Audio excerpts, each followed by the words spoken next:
Hi, and welcome to your new semester in the College of Social Work at Ohio State. We're really glad to have you join our community of College of Social Work. I'm Dr. Shannon Jarrett, pronouns she, her, and hers, and I know you are probably getting a lot of emails these days from different people who are offering you advice, rules, help, and syllabi, and you can just add me to that list. So I am a professor in the College of Social Work. I teach classes at all levels of the department, undergraduate, master's, and doctoral level.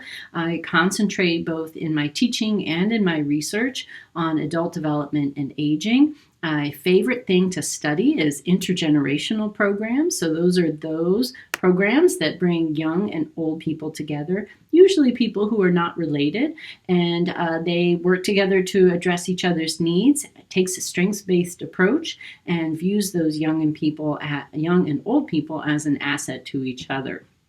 So that's a little bit about me. I want to tell you about how I can be of support to you in the faculty advisor role that I have. And it is different than the academic advisor, who is a staff person in the College of Social Work. And it's cool, but sometimes confusing that we have different expertise in different ways that we can help you. So some of the ways that I can be a resource to you is if you've got questions about your educational goals, maybe you're thinking about a graduate degree, or you're wondering what's involved with a PhD, or how a PhD in social work is different from a DSW in social work. I can help with that. I can also help you think about different arenas that you might be working in, whether at the micro, meso, or macro level. And I can introduce you to other colleagues in and outside of the college, on campus and off campus, if I know someone whose interests align with areas you're exploring.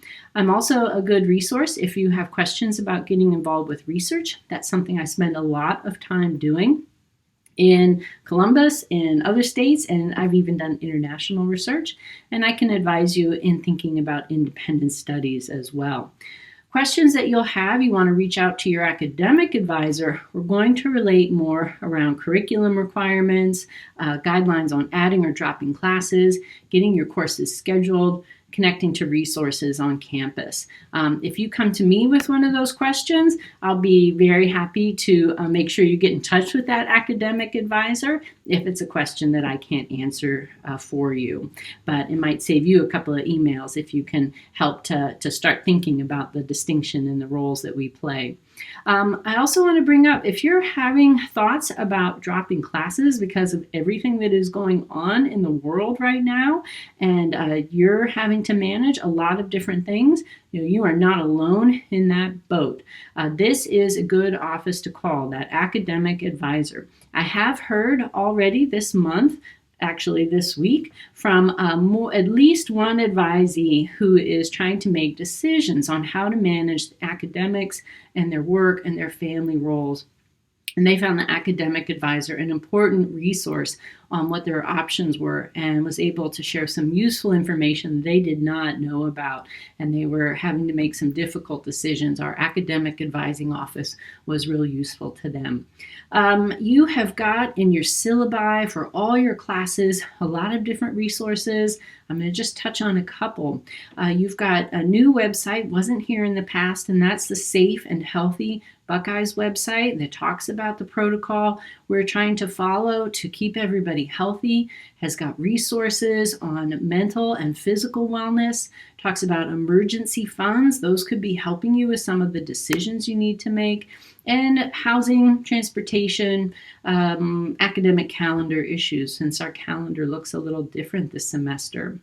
We do have an embedded therapist in the College of Social Work. Vicki Fetterman is her name, and her name and email are on a whole bunch of places. She's fetterman.17 at osu.edu.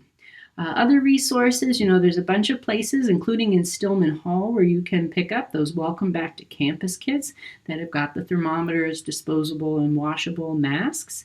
You have got a Keep Learning site, which has got resources to help you if you're running into technical issues, or you want some advice on online learning, as your classes might look different than they have in the past.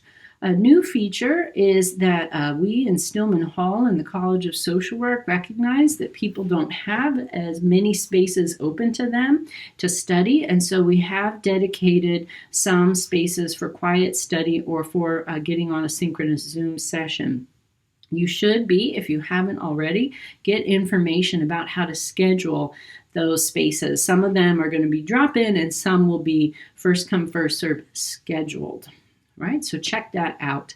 In addition, the syllabi that you're getting in your social work classes, really all your OSU classes, are going to talk about resources, some of which I mentioned earlier: physical and mental health issues, issues related to Title IX, issues related to bias and reporting bias, even issues related to needing to get your hands on some food. If covering your bills and your tuition and your books is hard to do, maybe you're running into some really basic needs related to housing and food, and there are resources available to you, whether you set foot on an OSU campus this semester or you're doing everything remotely. I encourage you to contact me whenever you've got a question or need support, even if you come to me and I end up guiding you to your academic advisor because they have expertise that I don't. That's no problem. I look forward to hearing from you, hopefully with some good things, but also with questions or concerns that you might have. My phone number and email are obviously in this email, and I wish you good planning for a successful semester and good success achieving that plan. Take care.